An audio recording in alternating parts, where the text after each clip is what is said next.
તો ગુજરાતમાં આગામી 5 થી 6 દિવસ ક્યાં ક્યાં વરસાદ થવાનો છે, કેટલો વરસાદ થવાનો છે, કઈ રીતની પવનની ગતિ રહેશે, આજે સમગ્ર માહિતી અમે આપવાનો પ્રયાસ કરીશું કે જે હવામાન વિભાગ તરફથી આગાહી કરવામાં આવી છે, જેમાં પ્રી મોન્સૂન એક્ટિવિટી અને તેની સાથે સાથે વેસ્ટર્ન ડિસ્ટર્બન્સ જે છે તે મુખ્ય કારણ માનવામાં આવી રહ્યું છે। સૌથી પહેલા તો આપણે એ જણાવી દઈએ કે 30મી તારીખે જ 10 જિલ્લામાં આગાહી કરવામાં આવી છે વરસાદને લઈને। 30 મીએ 10 જિલ્લામાં ગુજરાતમાં વરસાદ જોવા મળશે કે જ્યાં આગળ પવનની ગતિ 40 થી 50 કિલોમીટર પ્રતિ કલાકની હશે, સાથે જ મધ્યમ વરસાદ રહેશે। જેટલો યલો વિસ્તાર જોઈશો, જ્યાં આગળ પીળો રંગ છે, તમામ વિસ્તારમાં એ રીતની પરિસ્થિતિ હશે।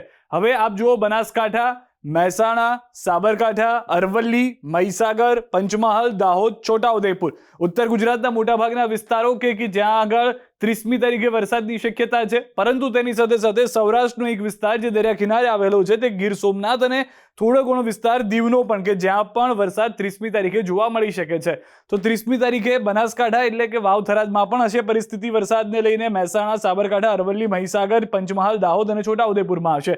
ત્યારબાદ 30 તારીખ પછી 31મી તારીખે ક્યાં ક્યાં વરસાદ થશે, અહીંયા આગળ વધુ એક પરિસ્થિતિ એ છે કે પવનની ગતિ જે છે તે 40 થી 50 કિલોમીટરની રહેશે, જ્યાં આગળ ઓરેન્જ જે વિસ્તાર છે અથવા તો યલો દેખાડ્યો છે ત્યાં આગળ, પરંતુ ભારે વરસાદ હશે કે જ્યાં આગળ કેસરીયો રંગ આપને જોવા મળશે। હવે જ્યાં આગળ સૌથી પહેલા પીળો રંગ છે તે બનાસકાંઠા એટલે વાવ થરાદ, એ બે જિલ્લાઓ કે જ્યાં આગળ પણ પરિસ્થિતિ એવી છે કે વરસાદ આવશે 31મીએ। મહેસાણા, સાબરકાંઠામાં પણ વરસાદ આવશે। ખેડા, આણંદ, વડોદરા, મધ્ય ગુજરાત સુધી આ વખતે પહોંચી ગયું છે। વડોદરા, પંચમહાલ, છોટાઉદેપુર, નર્મદા, તાપી અને ડાંગ, આ તમામ વિસ્તારોમાં યલો રંગ જોઈ રહ્યા છો, પીળો રંગ જોઈ રહ્યા છો, એનો મતલબ કે અહીંયા આગળ વરસાદ જોવા મળશે। તેની સાથે દમણ અને દાદરનગર હવેલીમાં પણ તે રીતની પરિસ્થિતિ છે, પરંતુ પવનની ગતિ સાથે સાથે વરસાદની તીવ્રતા પણ વધુ હશે તેવા 3 જિલ્લાઓ છે, અરવલ્લી, મહીસાગર અને દાહોદ। આ ત્રણેય જિલ્લાઓ કે જે ઓરેન્જ રંગ એટલે કે કેસરી રંગમાં જોવા મળી રહ્યા છે। 31મી અહીંયા આગળ પવનની ગતિ 40 થી 50 કિલોમીટરની હશે અને વરસાદ પણ વધુ જોવા મળશે, અને ગીર સોમનાથ 31મી તારીખે પણ ભારે વરસાદ સાથે જોવા મળી રહ્યો છે। ત્યારબાદ મધ્યમ વરસાદ અને છૂટો છવાયો વરસાદની જે વાત છે તે 1 જૂને 7 જિલ્લા સુધી રહી જાય છે।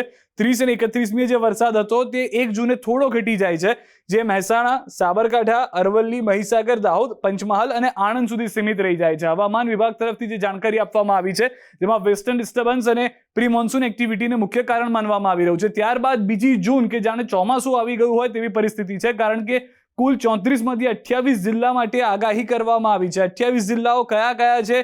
કચ્છની અંદર, ત્યારબાદ પાટણની અંદર, જે આ બધા પીળા રંગના વિસ્તારો છે કે જ્યાં આગળ પવનની ગતિ સાથે છૂટો છવાયો વરસાદ હશે, પરંતુ કેસરી રંગ આપ જુઓ, બનાસકાંઠા, સાબરકાંઠા, મહેસાણા, અરવલ્લી કે જ્યાં આગળ પવનની ગતિ 40 થી 50 હશે અને પવનની ગતિ સાથે વરસાદ પણ વધારે હશે। ત્યારબાદ ગાંધીનગર, અમદાવાદ, ખેડા, સુરેન્દ્રનગર, મહીસાગર, દાહોદ, પંચમહાલ, છોટાઉદેપુર, વડોદરા, ભરૂચ, નર્મદા, તાપી, સુરત, ડાંગ, નવસારી, વલસાડ, દમણ, તમામ વિસ્તારો એવા થઈ ગયા છે કે જ્યાં આગળ યલો એલર્ટ અથવા તો પીળો રંગ જે જોઈ રહ્યા છો કે જ્યાં આગળ છૂટો છવાયો વરસાદ હશે। આણંદ મધ્ય ગુજરાતનો એકમાત્ર જિલ્લો કે જ્યાં આગળ પવનની સાથે સાથે જે વરસાદની તીવ્રતા છે તે વધુ હોઈ શકે છે, પરંતુ હવે સુરેન્દ્રનગરમાં પણ સત્તાવાર રીતે જાણે ચોમાસું આવી ગયું હોય તેવા દ્રશ્યો જોવા મળી શકે છે, પરંતુ આ પ્રી મોન્સૂન એક્ટિવિટી છે તે સમજીને ચાલવાનું છે। સત્તાવાર ચોમાસું હજી આવતા વાર લાગી શકે છે।